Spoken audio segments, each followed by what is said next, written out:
In this video, I'm going to be talking about some of the things they don't tell you about living in Vancouver, Washington. This city has been one of the most popular cities to move to during the pandemic and even pre-pandemic. We've been on most popular places to move to list. We're one of the fastest growing areas in Washington state. And I just think there's some things that you might not know and that aren't easily Googleable. And today I'm going to share them with you. So if that's something you're interested in, stay tuned.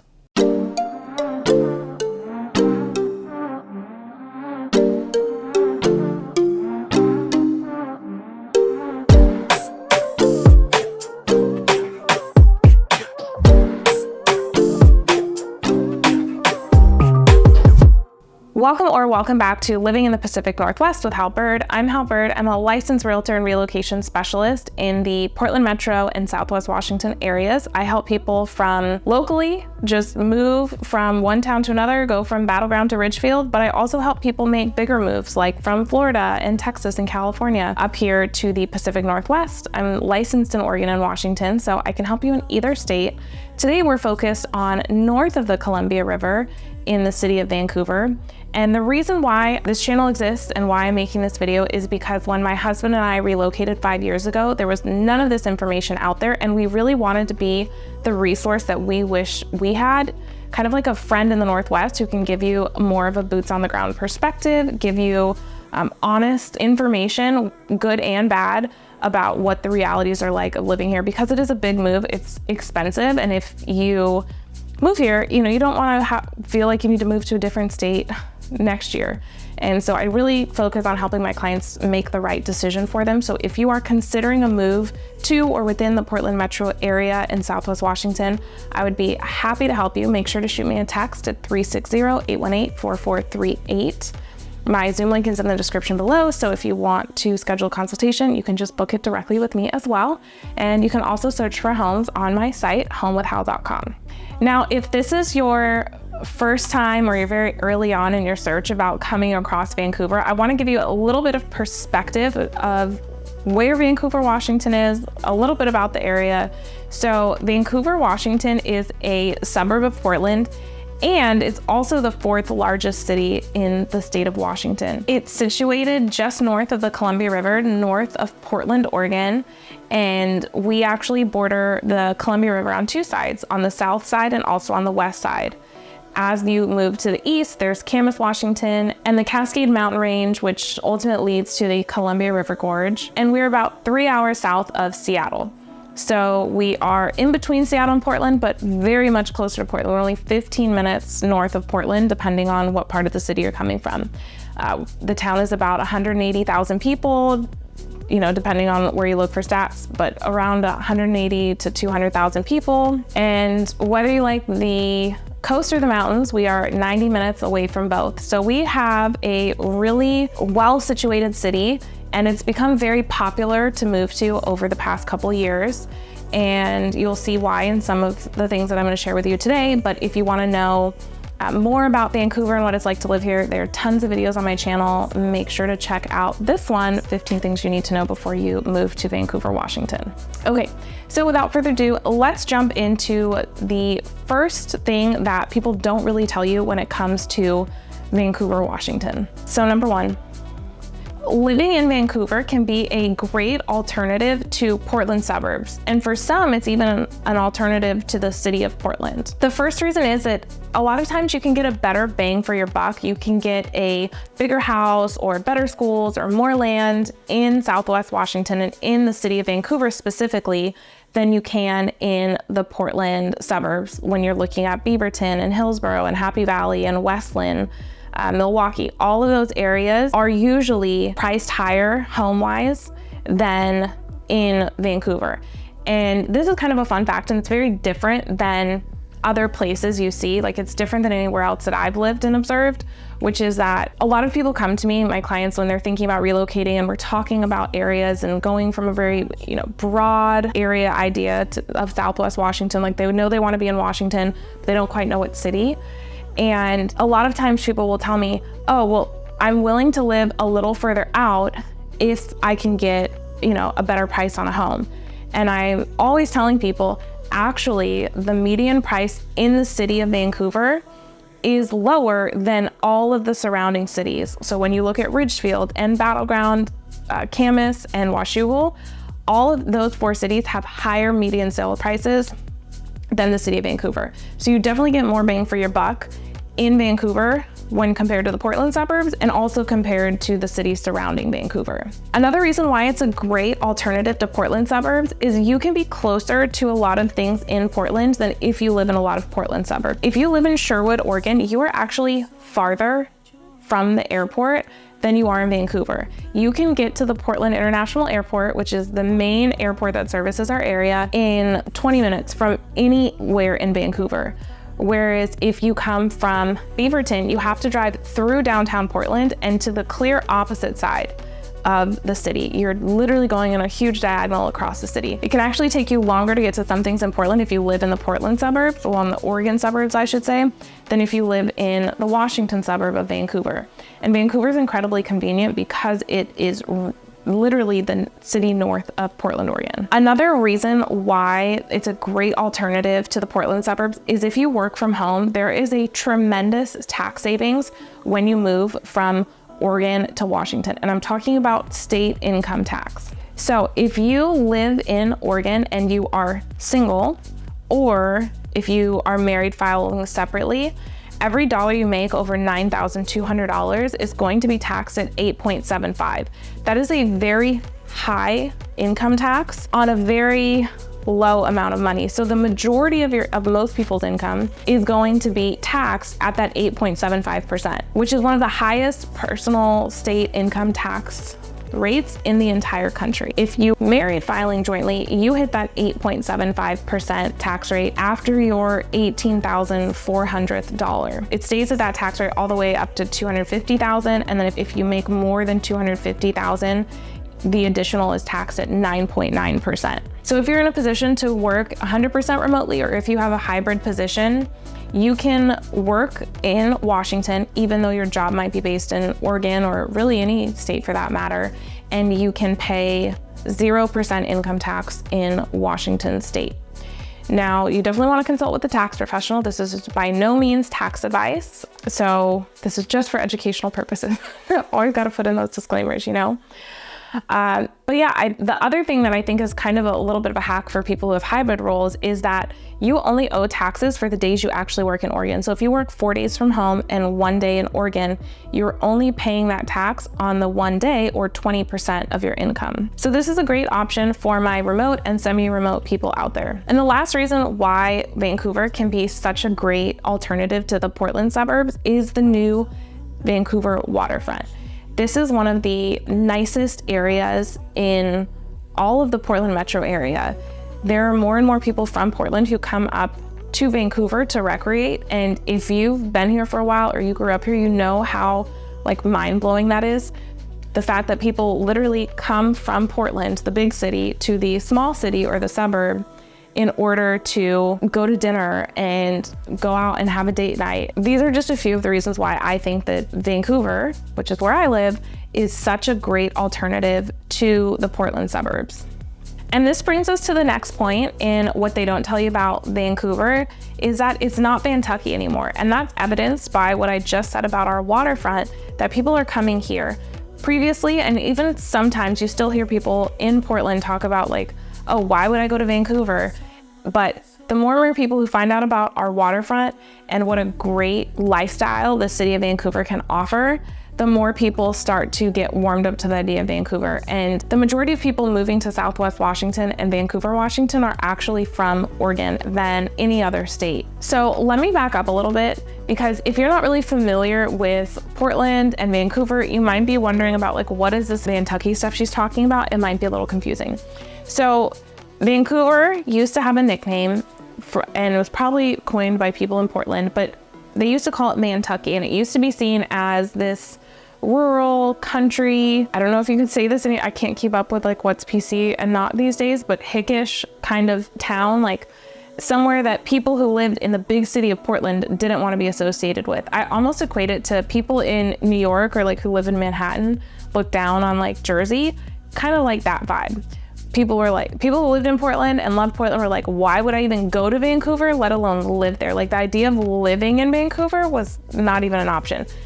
But there's even resistance, and still to this day, from people in Portland, there is resistance to going to Vancouver. So if you make friends in Portland and you tell them you're in Vancouver, like, you might start to see what we're talking about. So it went from being something that was a lot more country, Vantucky, Kentucky, to a place now that's much more of a modern suburb. And there's a lot of differences, but it just happens to be on the other side of the river in a different state. But we have as many of the amenities and luxuries that a lot of the Portland suburbs has. Like, not the same as the city of Portland. So for instance, you're not gonna find like high-end designer stores here, but you're not gonna find those in Happy Valley either.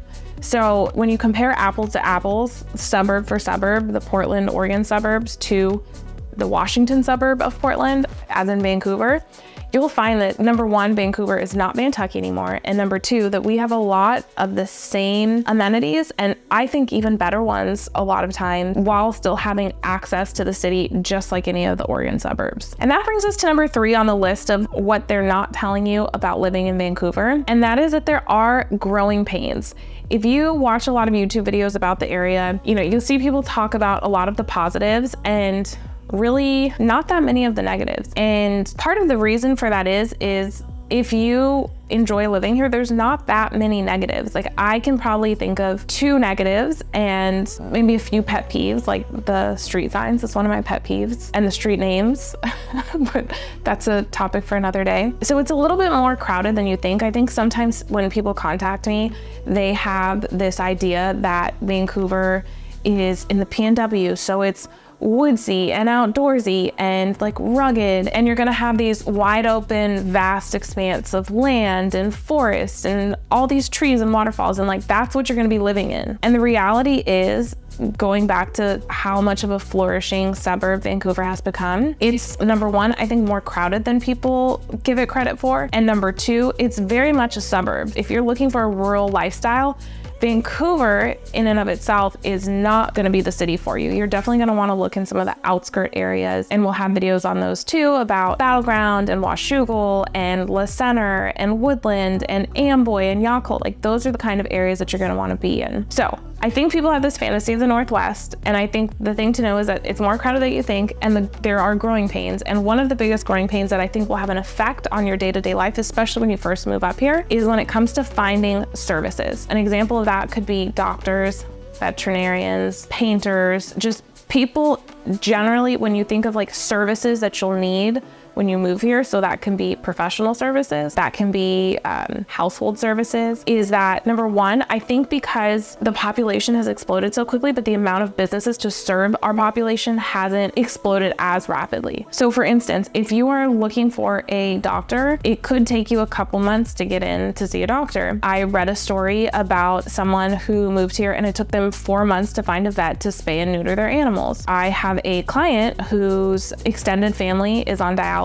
and lives with them, and it took them several months before they could move up here. So my clients moved up here, settled in, and then their family had to stay behind and wait for a dialysis spot to open up, and that took several months. Like, it was a very, very long process. You'll also find that services are more expensive here. So if you need your house painted, if you need your house cleaned, like, these services are generally more expensive because there's not as much competition. And I see this a lot from my California clients, and I can relate, being a former Californian, that a lot of times when you need services in California, because there's such a huge population, there's so much competition that like you can find someone to do something at a good price. And the amount of supply of those services, you just stick on the painting example, the amount of supply there is of painters forces them to compete on price, and it keeps the price down. Whereas here, we don't have as much supply, but there is growing demand, which also means that the cost goes up. So just pretty basic supply and demand, but I think it's worth noting because even though the housing is significantly less expensive here than a lot of areas in the country, a lot of the high cost of living areas in California, in some parts of the East Coast, in most parts of the West Coast, I think people underestimate how much services are going to cost here. And I mean, it's not enough to offset the gain that you're getting in other areas, like in taxes and housing, but it is something that's worth knowing. And I think that's part of the growing pains when it comes to Vancouver, that over time, hopefully we will have more supply and that competition will make things more affordable. But when it comes to services, be prepared to open your wallet for sure. And that brings us to number 4. When it comes to things they don't tell you about Vancouver, it is the difference between the City of Vancouver, as in incorporated Vancouver, and unincorporated Vancouver or unincorporated Clark County. So I think a lot of people don't realize that there is a difference between living in the city limits of Vancouver, which are here. I also love this little island that is part of the city limits, but that's where the Costco is in Vancouver. And I feel like it's there just so that the City of Vancouver could get the tax revenue of it, like somehow they annexed it. That's just my immediate thought when I think of where Costco is. When you're talking about living in the City of Vancouver and unincorporated Clark County, there are some surface level things that probably don't matter on a day-to-day basis, but you may have a preference when you need those services. So like one of those is law enforcement. If you live in the city limits of Vancouver, you are served by Vancouver PD. But if you live in the unincorporated area, then you are serviced by the Clark County Sheriff's Office.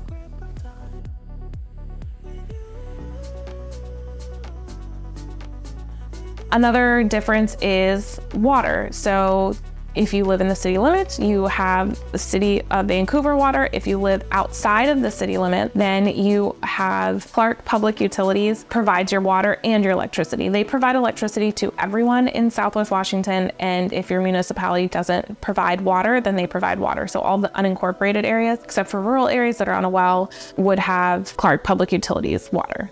Not a huge difference that I've noticed. We've lived in incorporated and unincorporated Vancouver. Nothing that's affected us on a day-to-day basis, but just something to be generally aware of. What I will say will affect you on more of a daily basis is, in my opinion, the maintenance of neighborhoods and the aesthetic of different neighborhoods. So I feel like if you look at the city limits of Vancouver and you see a home that in an HOA community versus an HOA community outside of the city limits, they're gonna be pretty apples to apples. A lot of people that are coming from areas like Texas and Florida tell me they don't wanna live in HOA neighborhoods, and I always ask why. And they're afraid of these like super invasive, restrictive HOAs. And this is just a little bit of a side note, but the HOAs here, for the most part, are usually less than $100 when you're talking about detached home communities, and serve as more of a deterrent for homes to not maintain their home and the aesthetics of the exterior, and to kind of keep values up. Like that's the primary purpose that I find with the HOAs around here. So HOA community to HOA community, when you're looking at City of Vancouver versus unincorporated, they're gonna be very similar. The difference you'll notice is when you go to non-HOA communities between the two. I feel like the county is a lot more lax, and you also see this when it comes to like maintenance on the sides of the road. So if there are bushes that are overgrown or weeds growing on the sidewalk, I see a lot more of the weeds and the lack of maintenance in the county space than I do in the city space. And then the same thing goes for neighborhoods. So a good example of this would be some of the older neighborhoods in Vancouver, like around Father Blanchett Park, for instance. Beautiful homes, well maintained. But then if you go to like Minnehaha, which is basically this one of the border area between the city limits and unincorporated. So Minnehaha is unincorporated, but if you go on the other side of 500 and you're south of 500, meaning the Highway 500, then you're in the city limits.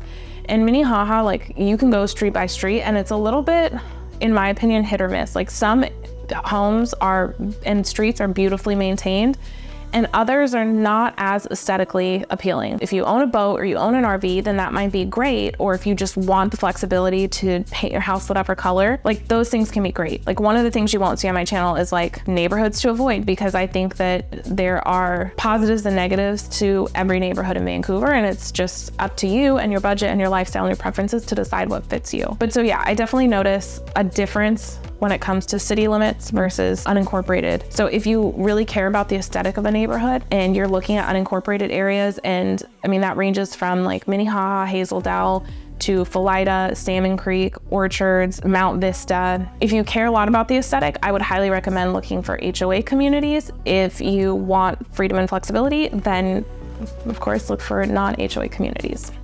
This brings us to number 5 when it comes to what they won't tell you about living in Vancouver, Washington. and that is crime. You will not see a lot of videos online talking about crime. And to be honest, the crime stats, in my opinion, are all over the place. Like, I, as someone who's lived here for 5 years, and I wouldn't say I follow the news closely, but I look at crime maps and subscribe to the Columbian, so I know about major things that are going on, and like regularly read the Columbian. That's our local newspaper here. I find it interesting. So I'm going to share with you what I think is probably the most accurate when it comes to like my anecdotal experience, and then also statistically when I'm looking at the crime maps for the area. So this is from bestplaces.net, and it says that when you rank crime, or when they rank crime, 1 is low crime and 100 is high crime. So that's their scale. They have Vancouver violent crime at 21.6, which is slightly lower than the national average of 22.7. And they have property crime at 46.6, whereas the US average is 35.4. And that's what I noticed when we moved here, because that was one of the things I looked in before we relocated. And I found the same thing 5 years ago, which is that we have slightly less violent crime from a national average standpoint, but more property crime. And my justification, because I wanted to move to Vancouver and I was just justifying it, I just wanted to make sure that we weren't moving to like, you know, a complete unsafe area, was I would, if I had to choose between violent crime and property crime, 10 out of 10 days of the week, I'm choosing property crime. I would much rather deal with property crime than violent crime. I don't want to be worried about my personal safety. I care less about things. That's what insurance is for. But if I'm harmed, like, insurance can only go so far. For us personally, that was the calculus. And there is crime maps that you can look at on the City of Vancouver website. It actually covers the whole county. So you can see like recent crimes that have occurred and where they are. So if you're looking at a particular neighborhood, you can check that. There are several sources online that you can check. But I would say that the takeaway is that there's more property crime than violent crime. Mine and my husband's opinion, I mean, we've both lived in bigger, more dangerous cities. I lived in Los Angeles, he lived in Philadelphia. That most of the time common sense can mitigate property theft. And we would be doing the same things that we do now in Vancouver to minimize the risk of property crime that we would whether we lived in Montana or in any big city in the country, Chicago, it doesn't matter, which is that we have an alarm system, that we have cameras, that we lock our doors and our windows and our cars. We don't leave our keys in the cars. I was tickled actually, because I think it was last year, maybe the year before, it was winter, and Vancouver PD put out basically like a press release that was telling people, hey, when you're going to work and you're warming your car in the morning, do not warm your car and go back inside. That is one of the top ways that cars are stolen, is from people going outside to warm up their cars and then going inside, grabbing their coffee, and their car's gone. So, you know, like common sense things like that can really mitigate it. So that's my opinion when it comes to crime. And it's not something that I see a lot of people talking about. And that brings us to point number 6, which is that Vancouver, Washington is the most convenient part of Southwest Washington. And if you look at a map, that kind of goes without saying, but if you're coming from somewhere like a big city where it takes a long time to get through, like Dallas or Atlanta, you might feel like, oh, Vancouver is a small area, but it does make a difference. Number one, because you will get acclimated to the traffic here. So you might go from being used to sitting in an hour traffic or having a 40-minute commute to now feeling like a 30-minute drive is like going to the opposite side of the world. Ask me how I know. And so I would say that if you want the maximum level of convenience when it comes to living in Southwest Washington, then Vancouver is definitely that city, because it has all of the amenities. You'll be close to downtown, you'll be close to the airport, close to Portland, but you're close to really everything. It's easy to get out to the gorge on Highway 14. So like City of Vancouver, I think, is easily the most convenient out of all the areas of Southwest Washington. And then as we're wrapping up, I just want to give you a little bonus, which is that our Vancouver, Washington, was the first Vancouver. We were founded in 1825, which was 51 years before Vancouver, BC, or Vancouver, Canada. So sometimes people act like Vancouver, like, isn't that a town in Canada? Or if you've told people in your life that you're moving to Vancouver and they assume that you're moving to Canada, just know that we are the original Vancouver. So this area is ripe with history. For many parts of history, we had been the most important city in the Pacific Northwest, going back to the Fort Vancouver days. So there's a ton of rich history here. If that's something that you want to know more about, I'd be happy to discuss it in another video. Let me know in the comments if that's something that you guys want to see. While you're leaving a comment, make sure to like this video, subscribe. If you subscribed in the past, make sure to check that you're still subscribed.